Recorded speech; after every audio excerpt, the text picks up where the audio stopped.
नमस्कार। आज हम जम्मू कश्मीर में हुए एक हालिया और काफी अहम ऑपरेशन पर बात करेंगे। नाम है ऑपरेशन महादेव। जी बिल्कुल, इस पर काफी चर्चा हो रही है। हाँ, तो हमारे पास कई रिपोर्ट्स हैं, ताज़ा जानकारियां भी हैं। कोशिश रहेगी कि इसके हर पहलू को समझे। बिल्कुल। मतलब ये ऑपरेशन क्या था, क्यों हुआ और इसका क्या मतलब है। चलिए शुरू करते हैं। हाँ। तो ये सब शुरू हुआ 28 जुलाई 2025 को श्रीनगर के पास, वो जो हरवान दच्चीगाम का जंगली इलाका है। हाँ, दच्चीगाम नेशनल पार्क वाला एरिया, लिडवा समूलार, काफी घना जंगल है, मुश्किल इलाका है। अच्छा, तो वहां खबर मिली कि कुछ आतंकवादी छुपे हैं। बिल्कुल, पक्की खुफिया जानकारी थी और इसी आधार पर फिर एक जॉइंट ऑपरेशन लॉन्च किया गया। जॉइंट ऑपरेशन मतलब कौन कौन शामिल था इसमें? इसमें देखिए, भारतीय सेना तो थी ही, उनकी चिनार कोर, राष्ट्रीय राइफल्स, यहाँ तक कि पैरा स्पेशल फोर्सेस भी, और साथ में सीआरपीएफ और जम्मू कश्मीर पुलिस। मतलब एक बड़ा कोऑर्डिनेटेड एफर्ट था ये। लेकिन ये खबर इतनी पक्की कैसे हुई? मतलब जंगल में ढूंढना तो आसान नहीं होता। हाँ, यहीं पर बात दिलचस्प हो जाती है। पता चला कि सुरक्षा एजेंसियों ने कुछ एन्क्रिप्टेड बातचीत इंटरसेप्ट की थी। एन्क्रिप्टेड बातचीत? हाँ, और ये उसी तरह की बातचीत थी, वैसी ही एन्क्रिप्शन इस्तेमाल हुई थी जैसी पहलगाम हमले के वक्त पकड़ी गई थी। ओह, तो ये एक बड़ा कनेक्शन था। बिल्कुल, ये एक बहुत बड़ा सुराग था। और ऐसा नहीं कि अचानक हुआ, करीब 14 दिनों से इन पर नजर रखी जा रही थी, इन्हें ट्रैक किया जा रहा था। 14 दिन? तो इतनी तैयारी के बाद क्या हुआ मौके पर? नतीजे में 3 आतंकवादी मारे गए। 3? और इनमें कोई खास? हाँ, एक बहुत बड़ा नाम था सुलेमान शाह, जिसका दूसरा नाम हाशिम मूसा भी बताया जाता है। सुलेमान शाह, ये नाम कुछ सुना हुआ सा लगता है। हाँ, क्योंकि इसे पहलगाम हमले का मास्टरमाइंड माना जाता है। वो जो 22 अप्रैल को भयानक हमला हुआ था ना। हाँ हाँ, जिसमें 26 नागरिक मारे गए थे, बहुत दुखद था वो जी। तो उस हमले का मास्टरमाइंड यही सुलेमान शाह था।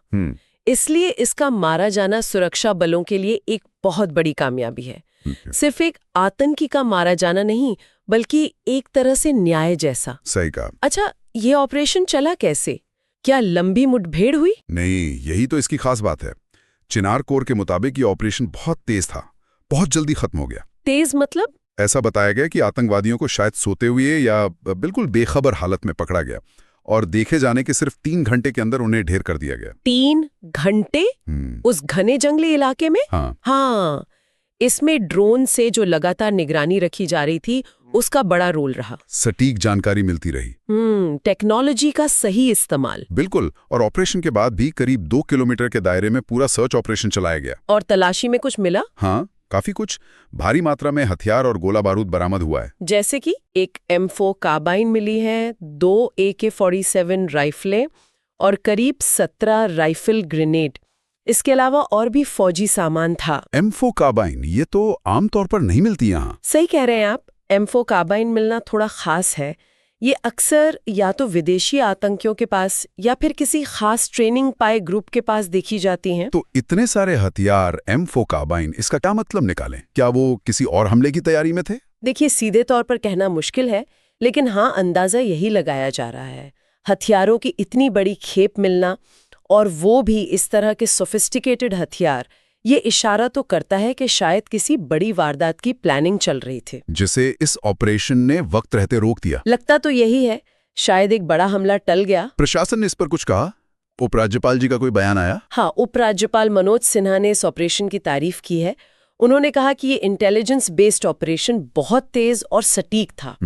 उन्होंने नागरिकों को भी धन्यवाद दिया उनके सहयोग के लिए, और ये भरोसा दिलाया कि राष्ट्रीय सुरक्षा के लिए जो भी खतरा बनेगा, उसके खिलाफ ऐसी ही सख्त कार्रवाई आगे भी जारी रहेगी। तो अगर हम पूरी तस्वीर को जोड़ें, ये ऑपरेशन महादेव सिर्फ एक रूटीन एनकाउंटर नहीं था। बिल्कुल नहीं। इसे भारत की जो बदली हुई आतंकवाद विरोधी रणनीति है, उसके हिस्से के तौर पर देखा जाना चाहिए।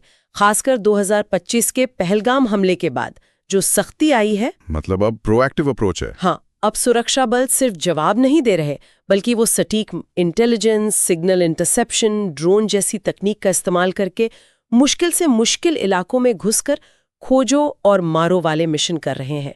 ऑपरेशन महादेव इसी रणनीति का एक कामयाब उदाहरण है। तो संक्षिप्त में कहें तो ऑपरेशन महादेव एक सफल खुफिया जानकारी पर आधारित ऑपरेशन था। पहलगाम हमले का मास्टरमाइंड मारा गया, भारी हथियार बरामद हुए और शायद एक बड़ा हमला टल गया। हाँ, बिल्कुल यही है। और यहीं पर एक सवाल मन में आता है, सोचने वाली बात है। क्या लिम पकड़ी गई बातचीत का पैटर्न वाकई पहलगाम जैसा था और हथियार भी इतने ज्यादा और खतरनाक थे, तो क्या ये वाकई किसी अगले बड़े हमले की तैयारी थी जिसे नाकाम किया गया? और अगर हाँ, तो फिर उसका निशाना क्या हो सकता था, उसका स्केल क्या होता? ये सवाल है जिनके जवाब शायद हमें ना मिले, पर ये सोचने पर मजबूर जरूर करते हैं।